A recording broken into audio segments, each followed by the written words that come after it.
Hi, I'm Noel Paul Stuckey of Peter, Paul and Mary, and I'll be hosting Legends of Folk, the Village Scene. We'll explore the folk movement in Greenwich Village during the 1960s through film performances by Bob Dylan, Simon and Garfunkel, Peter, Paul and Mary, the Lovin Spoonful, Judy Collins, the Mamas and the Papas, Don McLean, Richie Havens, and many more. It was right here on this stage at the bitter end that Peter Yarrow, Mary Travers, and I began our singing partnership. In less than a year, If I Had a Hammer became a top 10 radio hit and was adopted by the civil rights movement. And the folk revival, legendary or not, was heard all over this land. If I had a hammer, I'd hammer in the morning, I'd hammer in the evening, all over this land.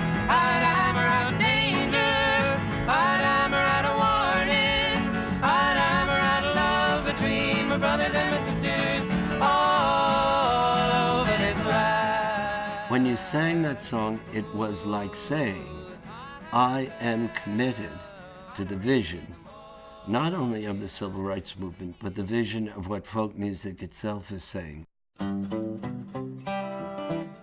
The village was where folk music was happening. We were young, aspiring folk singers, songwriters, and it just turned out to be our natural habitat. Greenwich Village sort of sits at the bottom of Manhattan Island.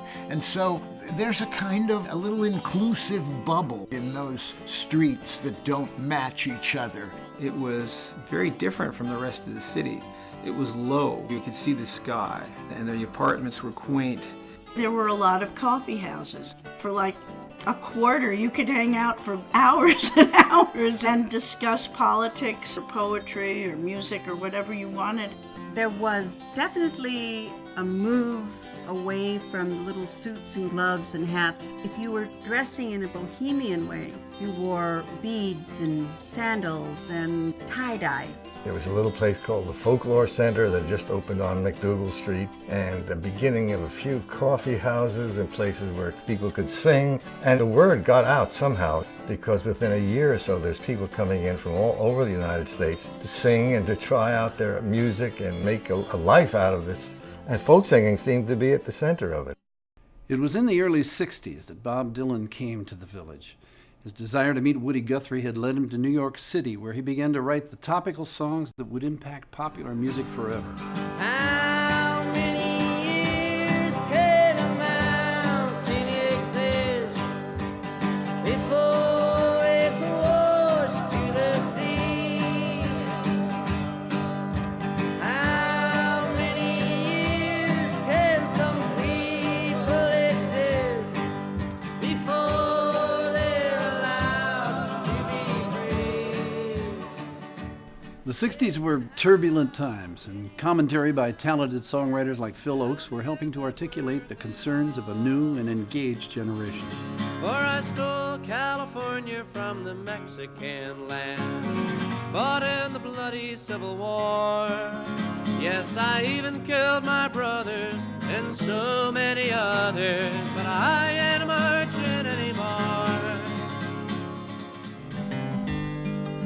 The United States Army brought me to Greenwich Village. I was stationed first at Fort Slocum, just outside of New Rochelle, and then I was moved down to Fort Dix, and it was like putting the fox in the hen house. I mean, I was so thrilled to be here. When I got out, I stayed here, and I bought a Martin guitar and started my career as a folk singer and never looked back. It's a lesson too late for the learning, made of sand, made of sand. In the wink of an eye, my soul is turning. In your hand, in your hand. You know, in the process of learning how to play for people, I played a lot of these basket houses. And one of the things I learned was never go there after Richie Havens. By the time he was finished, that basket was full. And if you followed him, nobody had any money left. Hey, look yonder, tell me what's that sea? Marching to the fields of Concord. Looks handsome Johnny with a flintlock in his hand, marching to the Concord War. Marching to the Concord War. In the 60s, and especially on Sundays, Washington Square was filled with jug bands, bluegrass groups, fiddle bands, banjo players, all kinds of singers from folk to doo-wop. It seemed like anyone under the age of 25 was learning to play the guitar, or the mandolin, the banjo, or the fiddle. There were hundreds of musicians here singing and playing for whoever would listen, just for the fun of it.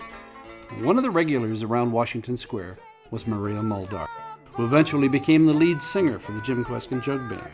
Here they are at the bitter end. That woman with the meat shaking on her bone. Every time she shimmy makes a skinny woman leave her home. McDougal and Bleecker was just the epicenter. It was just the crossroads of everything hip that was going on in the 60s. It was like a magnet that drew people from all over the place. There was the Gaslight. There was the Night Owl Cafe, the Fat Black Pussycat, and the Cafe Hua, the Cafe A Go-Go, the Bitter End. And I'm neglecting 8 or 10 that I can't quite recall. On weekends, the streets would be lined, shoulder to shoulder, like you were on the subway, with tourists. You had people there looking for excitement, and then you had artists creating excitement.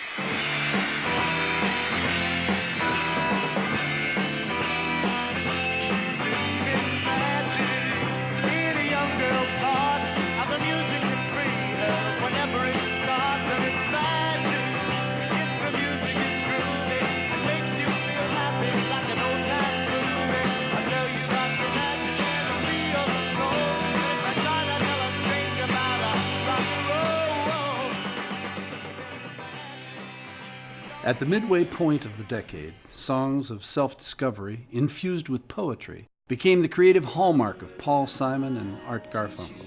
Their sensitive vocal relationship and the insightful lyric turned their tunes into classic hits.